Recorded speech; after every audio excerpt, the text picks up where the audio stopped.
जय हिंद। समझते हैं हम लोग कि हवा में तो ऑक्सीजन है, बावजूद हमें ऑक्सीजन सिलेंडर की क्या जरूरत है, और इन ऑक्सीजन सिलेंडर के लिए एक क्रायोनिक टैंकर की क्यों जरूरत पड़ती है, और इन्हें आप सुन रहे होंगे कि ग्रीन कॉरिडोर से लाया जा रहा है। और साथ ही जाइडस कैडिला ने कौन सी कोरोना की वैक्सीन बना ली है, और नेजल स्प्रे कौन सा है जो कोरोना को 90% से ज़्यादा मात्रा में उसे उसका वायरल लोड को कम कर देता है।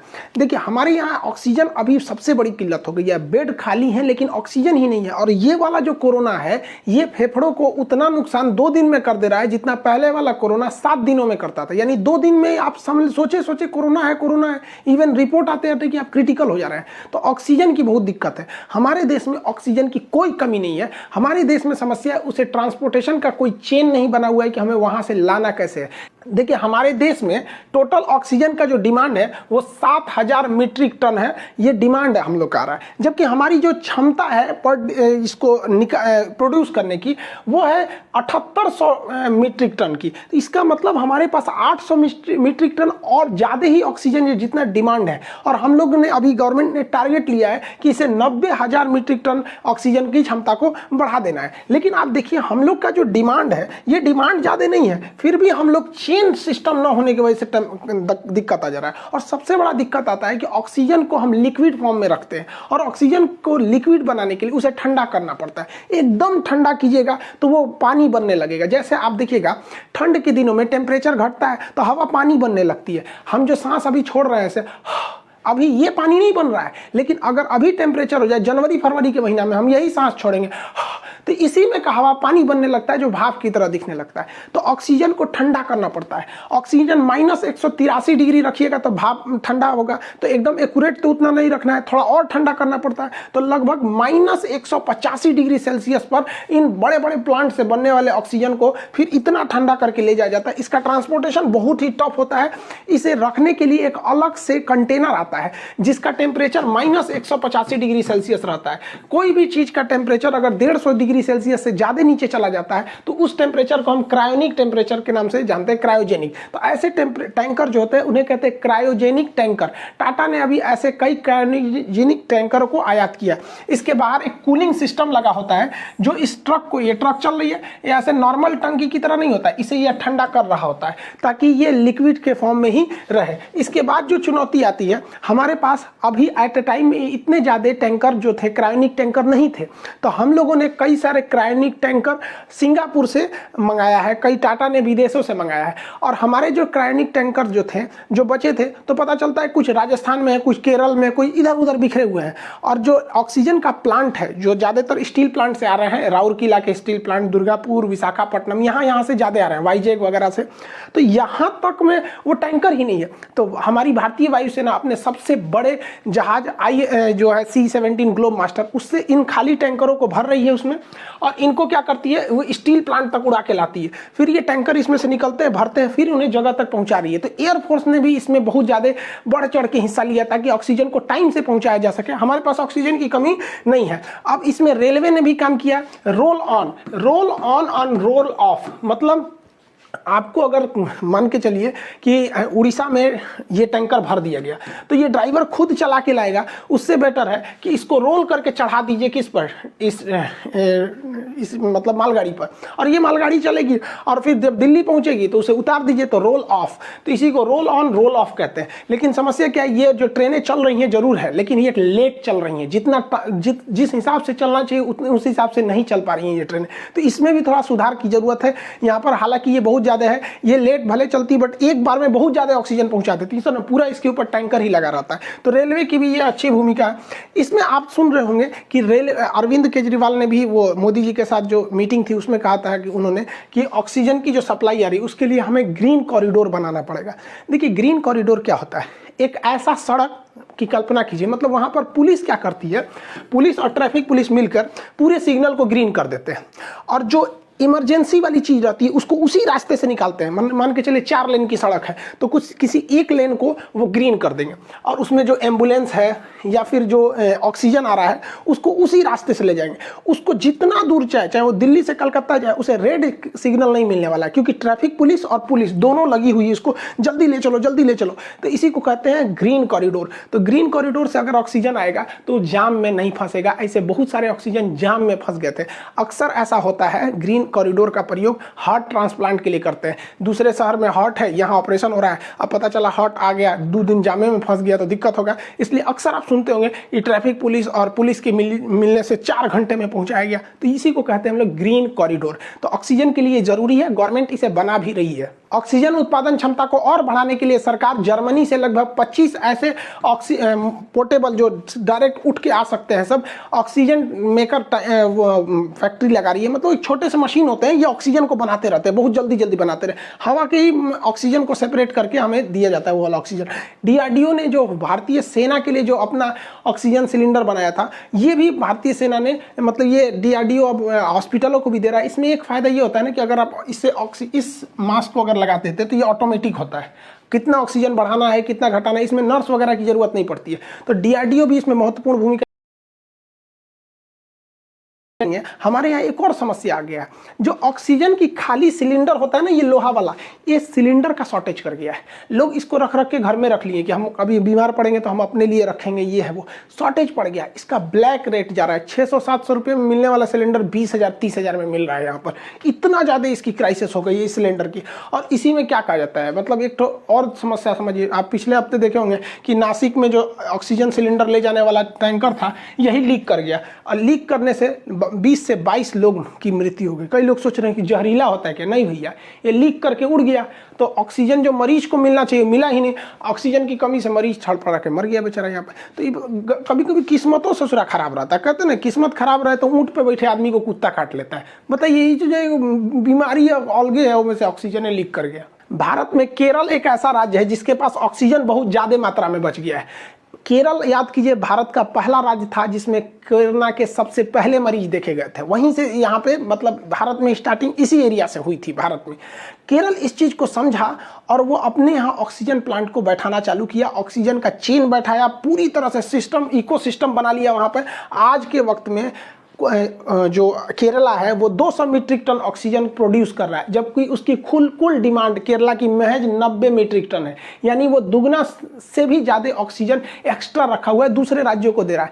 इवन उसने अपनी हॉस्पिटल सुविधा को बढ़ाया, उसके पास जितनी ज़रूरत है उससे 9 गुना ज़्यादा आईसीयू बेड है, जितना ज़रूरत है उससे 9 गुना ज़्यादा वेंटिलेटर है। तो इस मामले में केरल आगे है। जानते हैं क्यों? क्योंकि केरल की साक्षरता दर ज़्यादा है, वहाँ लोग एजुकेटेड ज़्यादा है। यही फायदा होता है एजुकेशन का। और एजुकेशन नहीं रहेगा ना तो उल्टा सीधे चीजों में हम लोग उलझ के रह जाएंगे। उत्तर प्रदेश में देखेंगे, नोएडा में एक ऑक्सीजन प्लांट लगा हुआ है, बट उसको पर्यावरण विभाग से एनओसी नहीं मिला है, नो ऑब्जेक्शन सर्टिफिकेट। अरे यार, पर्यावरण वालों को भी समझ में नहीं आता, यहाँ आदमी मर रहा है तुमको वहाँ एनओसी भागा जा रहा है। यहाँ पे गवर्नमेंट को भी देखना चाहिए, जो प्लांट एनओसी से अटके हुए हैं उनको फाइनल कराए। केजरीवाल और मोदी जी के बीच में जो बात हो रही थी उसमें देखे होंगे कि गवर्नमेंट ने बहुत सारे पैसे दिए थे, लेकिन वो कंपनी उसको लगाई ही नहीं। तो इस पर भी तो निगरानी रखना जरूरी है, वरना ऐसे ही विकट परिस्थिति आएंगे। देखिए, मरीज को ऑक्सीजन सिलेंडर क्यों दिया जाता है? हम लोग जो हवा में सांस लेते हैं तो हवा में 71% हमारा नाइट्रोजन है, जो हमारे सांस के काम में नहीं आता है। 21% ऑक्सीजन है, यही काम में आता है। तो हम लोग जो सांस लेते हैं वो 21% ही ऑक्सीजन लेते हैं,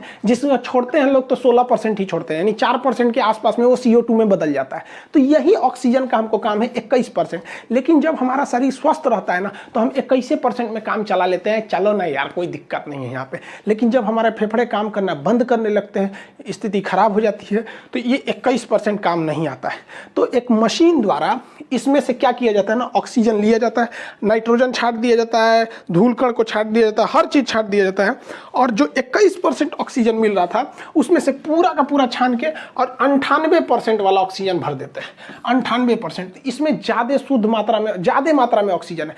अब वही हवा में, खुले हवा में सांस ले रहे हैं तो कितना, 21% के आसपास में ऑक्सीजन जाएगा आपका, और वही ऑक्सीजन सिलेंडर में सांस लेंगे तो 98% जाएगा। तो सोचिए, ये एक ऐसे समझिए, इस चाय में कम चीनी मिली है, इस चाय में ज़्यादा चीनी मिली है, इस तरह से आप समझिए यहाँ पे। तो ये क्या है कि पेशेंट मरीज भी है ना तो उसको 98% मिल रहा है तो काम चल जाता है उसका।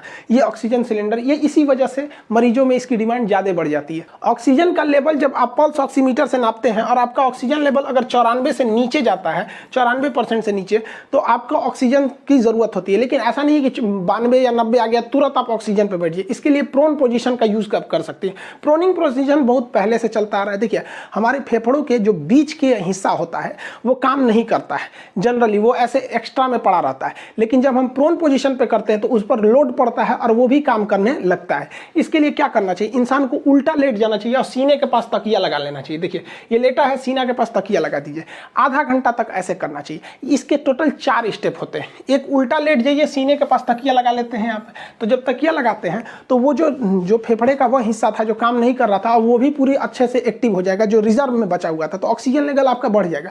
इसका एक और भी होता है प्रोन पोजीशन का, जैसे एक तो ऐसे तो पूरा उल्टा लेट गए और करवट भी घूम के लेट सकते हैं। एक बार इस करवट में, याद रहे करवट जब रखिए दोनों हाथ उसी साइड में रहे, फिर दूसरे करवट में दोनों साइड उस साइड में रहे। उसके बाद आप पीछे तकिया लगा के बैठ भी सकते हैं।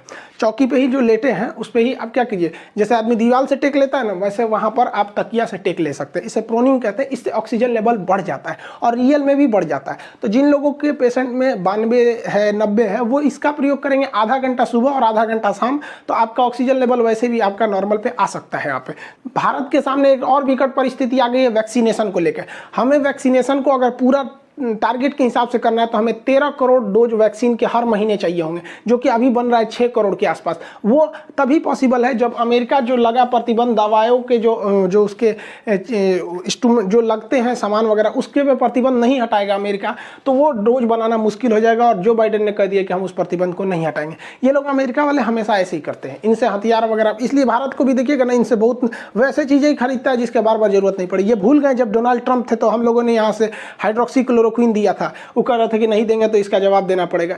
देखिए हम इन लोग बहुत बड़ा एहसान फरामोश है। इसीलिए कहा जाता है कि हमारा एक पुराना दोस्त 2 नए दोस्तों से ज़्यादा महत्व रखता है। रूस ने वादा किया भारत को कि वो 4 लाख रेमडेसिविर की डोज हर हफ्ते दे देगा, साथ में ऑक्सीजन के क्रायोजेनिक टैंकर देगा, ऑक्सीजन भी देगा, और अपना वैक्सीन स्पुतनिक जो उसने बनाया है उसकी भी एफिकेसी रेट बहुत अच्छा है, वो भी भारत को देगा। तो ये पुराने दोस्त हैं हम लोग के, ज़्यादा सूटेबल होते हैं। ये लोग सचरा लोग अभी के वक्त में कोरोना में जिंकोवाइट जो है जिंक का मात्रा बढ़ाने के लिए है, लिम्सी जो विटामिन सी के लिए है, ये जरूरी है, ये फिक्स है। यहाँ पे डेक्सामेथासोन भी बहुत ज़्यादा फायदा कर रहा है। ये आपका मतलब स्टेरॉइड में मतलब फीवर वगैरह में आप लोग इसका यूज करते हैं, लोग ज़्यादा तो डॉक्टर इसमें यूज कर रहे हैं यहाँ पर। साथ में इसमें खून के थक्के बनने की समस्या ज़्यादा आती है, तो डॉक्टर के प्रिस्क्रिप्शन के हिसाब से एंटीकोगुलेंट मिलाना पड़ता है जो खून को थोड़ा पतला कर देता है ताकि गाढ़ा होकर थक्का ना बन सके। रही बात रेमडेसिविर की कालाबाजारी इतनी ज्यादा हो रही है जिसका कोई हद नहीं, जबकि रेमडेसिविर कोई रामबाण नहीं है। इसका एक फिक्स है कि शुरुआती दिनों में अगर आपको रेमडेसिविर लग जाता है स्टार्टिंग फेज में तो कुछ हद तक सुधार हो सकता है, लेकिन कुछ लोगों को ऐसा लग रहा है कि रेमडेसिविर ले लेंगे तो बच जाएंगे। एक आदमी से हमारी बात हुई, कहा सर हमको कोरोना का कोई डर नहीं, हमने रेमडेसिविर रख लिया। हम कहे वाह अरे भैया वाह, रेमडेसिविर रख लिए तो बच जाएंगे। यहाँ पे नहीं भाई, उस तरह से तो बहुत से ऐसे लोग हैं जो हॉस्पिटल भी नहीं जाते हैं, चौकी पे बैठे रहते हैं तो ठीक हो जाते हैं। तो क्या चौकी को आप इंजेक्शन मान लेंगे, ये चौकी पे बैठ जाइए, क्या बैठा पे चाचा ठीक हुए थे, हम वो ठीक हो जाएंगे। ये इलाज है लेकिन 100% नहीं है, कुछ कुछ में ही ये रेमडेसिविर काम कर रहा है। इस बीच भारत की अव्वल दवा निर्माता कंपनी जाइडस कैडिला, इसने एक अपनी दवा को बताया है। उस दवा का नाम है वीराफिन। हालांकि ये वीराफिन बहुत पुरानी दवा है। ये देखिए हमारे शरीर में क्या होता है कि वायरस को मारने के लिए इंटरफेरॉन अल्फा नामक सेल बनते हैं, लेकिन जब हम कमजोर होते हैं तो वो इंटरफेरॉन अल्फा नामक सेल नहीं बन पाते हैं। तो अगर हमारे शरीर में इंटरफेरॉन रहेगा तो वो जल्दी से मार देगा वायरस को। इसलिए जाइडस कैडिला ने ये हेपेटाइटिस के वायरस को मारने के लिए पेगिलेटेड इंटरफेरॉन अल्फा 2b नामक दवा बनाया था। इसी पेगिलेटेड इंटरफेरॉन अल्फा 2b जो है ये इंटरफेरॉन अल्फा की मात्रा को बढ़ा देता है, तो इसका नाम वो जनरली में वीराफिन रखा गया। अब चूंकि हेपेटाइटिस पर इसका प्रयोग किया गया और हेपेटाइटिस भी आरएनए वायरस होता है और कोरोना भी आरएनए वायरस है, इसलिए इसका प्रयोग करके देखा गया कि क्या यह काम करता है कि नहीं। तो वीराफिन एक्चुअली हेपेटाइटिस की दवा थी। जब इसको देखा गया तो बहुत ही बेहतरीन काम किया यहाँ पर। पेगिलेटेड इंटरफेरॉन अल्फा 2b का ये फार्मूला होता है यहाँ पर, समझा गया, बहुत बेहतरीन काम किया। 1 हफ्ते में निगेटिव कर दिया कोरोना से। तो भारत सरकार इसे इमरजेंसी अप्रूवल दे दिया है कि अब इसका भी प्रयोग कर सकते हैं, लेकिन ये प्रयोग हॉस्पिटल में ही होगा, पर्सनल किसी को नहीं दिया जाएगा। कोरोना से लड़ने के लिए कनाडा की कंपनी जो थी, सैनिटाइजर थे, उसने ना, कंपनी का नाम था, उसने एक नोजल ये स्प्रे बनाया। इस स्प्रे को करने से 7 दिन के अंदर अंदर कोरोना क्या हो रहा है, उसका लोड घट के 0 तक आ जा रहा है। 99% इसका है। ये बहुत शानदार काम कर रहा है और इसे लेने के लिए किसी डॉक्टर की जरूरत नहीं है। नॉर्मल इसमें लगा है, इसको दबाइएगा तो स्प्रे का, कैसे सैनिटाइजर में दबाते हैं तो फेंक देता है वहाँ पे, तो नॉर्मल लगा के इसको करके प्रयोग किया जा सकता है। हालांकि ये बहुत बेहतरीन सक्सेस हुआ है कनाडा में। हालांकि इसका कई जगह मान्यता भी मिल गया है, ब्रिटेन हो गया, इजराइल हो गया, इसे मान्यता दे दिया है। तो भारत सरकार को भी इसे देना चाहिए। देखिए ब्रिटेन भी तो पागल है नहीं जो इसे मान्यता दे देगा फालतू में। इजराइल हम लोग से बहुत टेक्नोलॉजी में आगे, उसने जब मान्यता दिया तो मतलब इसमें कुछ है। और दूसरा, अगर मान के चलिए कि ये उतना काम नहीं भी करेगा तो कौन सा हम इसको ब्लड में दे रहे हैं, ससुरा नकिये में न दे रहे हैं, बहुत ज़्यादा नुकसान नहीं करेगा। तो क्रीम पाउडर ये सब जो बाहर से चीज़ लगते हैं उतना नुकसान नहीं देते हैं। तो भारत सरकार भी इस पर ये अप्रूवल के लिए दे रहा है। हालांकि ये पार्टनर खोज रहा है भारत में, और जैसे पार्टनर मिल जाएगा भारत सरकार के डीजीसी जो है drug controller general of India, वो परमिशन दे देंगे तो हो जाएगा। तो इसी तरह का नोजल भारत बायोटेक भी बना रहा है और सीरम इंस्टीट्यूट ऑफ इंडिया भी बना रही है। लेकिन अभी ये लोग स्टार्ट किए हैं, जुलाई अगस्त तक जाएगा, तब तक कोरोना का पीक आएगा मई के बीच में। तो ये इससे इमरजेंसी अप्रूवल मिलेगा तो एक राहत की सांस लेंगे हम लोग। 2 देश ऐसे भी हैं जो कोरोना मुक्त हो चुके हैं, एक आपका इजराइल हो गया, दूसरा यहाँ पे आपका न्यूजीलैंड हो गया। ये लगभग कोरोना से मुक्त हो चुके हैं। हालांकि अब जिस हिसाब से चल रहा है, कोरोना की वैक्सीन भी आ गई, जाइडस कैडिला की विराफिन दवा भी है और नोजल स्प्रे भी है। इस तरह से कोरोना का खात्मा ज्यादा मतलब लग रहा है कि हाँ कुछ नई किरण की नई उम्मीद जगी है। कुछ लोग अभी भी वैक्सीन से डर रहे हैं। ऐसे लोगों को क्या करें, देखिए बीड़ी, सिगरेट, गुटखा, पान, इस सब पे लिखा रहता है यह मौत का कारण है, लेकिन फिर भी लोग उसको खाते हैं। और वैक्सीन पे लिखा है कि आपकी जिंदगी बचा सकती है, लेकिन फिर भी इससे लोग डर रहे हैं। वाह रे वाह, यही तो है हमारे यहाँ गुटखा का प्रचलन। बोलो जुबां केसरी, मरो ससुरे तू नहीं जुबां केसरी। यहाँ बोलो वैक्सीन लगाएंगे हम तो ना, जुबां केसरी करिए, केसरी जुबां। इसे बताइए, गुटखा से लोग नहीं डरते हैं। हजारों लोगों की जान लेता है शराब, गुटखा, पान, बीड़ी, लेकिन ना वैक्सीने से इन लोग को ज़्यादा डर लगता है। देखिए आप सब लोग को एक बात बताते हैं, एकदम ध्यान से समझिएगा। 15 मई तक, 15 से 20 मई मान के चलिए, 20 मई तक अगर आप अपने आप को कोरोना से बचा लेते हैं तो आपके बचने की संभावना बहुत ज़्यादा हो जाती है, क्योंकि गवर्नमेंट हर उस सिस्टम को अब ठीक कर रही है। लेकिन इस सिस्टम को ठीक करने में 15 से 20 दिन का समय लगेगा। और अगर अभी आप जाके हॉस्पिटल में एडमिट होते हैं ना, तो ना ऑक्सीजन मिलेगा, ना दवाई वाई कुछ ना मिलेगी, सीधे जाएंगे ऊपर यहाँ पे। इसलिए अभी बचने की कोशिश कीजिए, अभी बहुत ज़्यादा रिस्की चल रहा है। 15 से 20 मई तक अगर आप बच गए ना, तो उस समय तक ऑक्सीजन भी अवेलेबल हो जाएगा, हर चीज़ें अवेलेबल हो जाएंगी।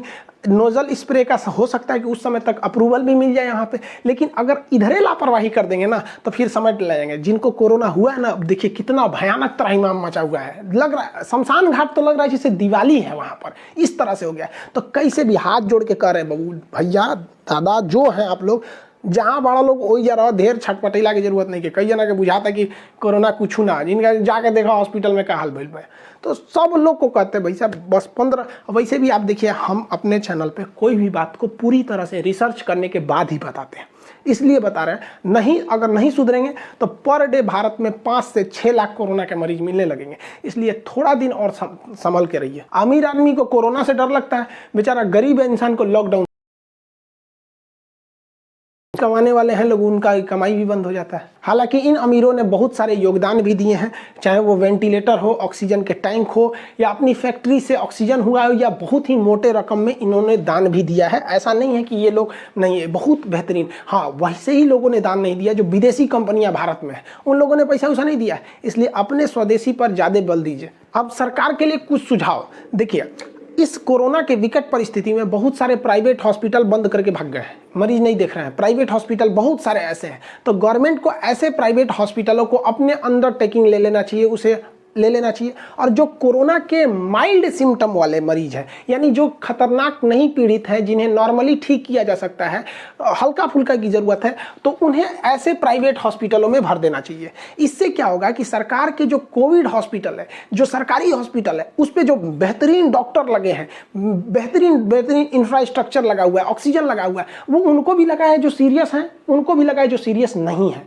तो ये समस्या है। तो जो सरकार का अपना कोविड हॉस्पिटल है, कोविड सेंटर सेंटर है, कोविड कमांड सेंटर है, या जो सरकारी हॉस्पिटल है उसको उसके लिए रिजर्व रख दिया जाए जो एकदम सीरियस मरीज है वहाँ पर, क्योंकि उन्हें भर्ती करना जरूरी हो जाएगा। और इन प्राइवेट हॉस्पिटलों को और इसमें काम कर रहे नर्स और डॉक्टर को सरकार इमरजेंसी घोषित करते हुए 1 से 2 महीना के लिए अपने अंडर में ले सके। अब भारत में कुछ भी लिया जा सकता है, नेशनलाइज कुछ भी हो सकता है, यहाँ पर ले लें। यहाँ पर सरकार 1 मई से कही है वैक्सीनेशन के लिए। भाई साहब, हमको तो लग रहा है कि कोरोना से लोग इतना डर गए हैं कि 1 मई से जो लंबी लाइन लगेगी वहां लाइन से ऐसे ना हो जाए कि वहां से कोरोना फैलना चालू हो जाए, क्योंकि इंफ्रास्ट्रक्चर नहीं है। तो आज जितने भी प्राइवेट स्कूल है वो सारे के सारे बंद है, इवन सरकारी भी बंद है। तो सरकारी और प्राइवेट स्कूलों को सरकार को क्या करना चाहिए, उसे अपने अंडर टेकन ले लेना चाहिए 2 महीने के लिए। और वहां पर हर जगह पे, ऐसा कोई जगह नहीं है जहां पे स्कूल नहीं है, वहां पर उन्हें कोरोना की वैक्सीन देनी चाहिए, उसको वैक्सीन सेंटर बनाना चाहिए। और जितने टीचर सरकारी छुट्टी पर है ना, इन टीचरों को वैक्सीन ट्रांसपोर्टेशन में लगाना चाहिए। खाली बैठे हैं वो लोग वहां पर।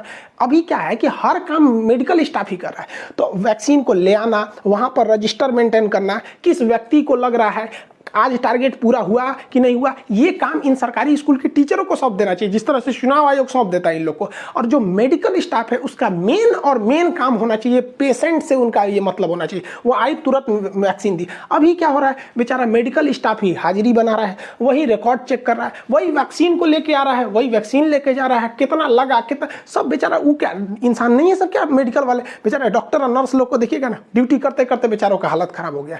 तो इन लोग को बैठा के सैलरी देने से क्या मतलब है। इससे क्या है कि कई जगह वैक्सीन सेंटर हो जाएंगे और हम लोग बहुत जल्दी वैक्सीनेशन कर सकते हैं यहाँ पर। अभी क्या है कि बड़े से पंचायत एरिया में एक तो छोटा सा वैक्सीन है, उसमें बेचारे स्टाफ भी है, तो इनका यूटिलाइज करना बहुत ज़्यादा जरूरी है, वरना एक जगह बनाएंगे तो वहाँ से कोरोना फैलने लगेगा। हम भारत सरकार के तथा सारे राज्यों से हम ये अपील करते हैं, विनती करते हैं कि जितने भी मेडिकल स्टाफ हैं उन्हें केवल कोरोना के इलाज में लगाइए।